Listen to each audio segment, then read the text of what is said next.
આપનું સ્વાગત છે। દાંતા ખાતે શ્રીરામ મંદિરની આમંત્રણ પત્રિકાનું વિતરણ કરાયું। શ્રીરામ મંદિરની આમંત્રણ પત્રિકા વિતરણમાં દાંતાના સ્વયંસેવકો જોડાયા। શ્રીરામ જય શ્રીરામના નારા સાથે શ્રીરામ મંદિરની પત્રિકા અને પીળા ચાવડનું વિતરણ કરવામાં આવ્યું। 22 જાન્યુઆરીએ જે શ્રીરામ મંદિરનું પ્રાણ પ્રતિષ્ઠા થનાર છે તેની આમંત્રણ પત્રિકાનું વિમોચન કરાયું।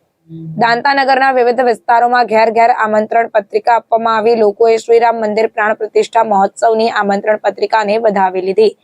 ઠેર ઠેર આમંત્રણ પત્રિકાનું આરતી ઉતારીને સ્વાગત કરવામાં આવ્યું। 22 જાન્યુઆરીએ શ્રીરામ મંદિર પ્રાણ પ્રતિષ્ઠા મહોત્સવના દિવસે દાંતામાં પણ ઘેર ઘેર યોજાશે વિવિધ કાર્યક્રમો। શ્રીરામ મંદિર પ્રાણ પ્રતિષ્ઠા મહોત્સવમાં જોડાવા માટે લોકોને આમંત્રણ પત્રિકા અપાઈ।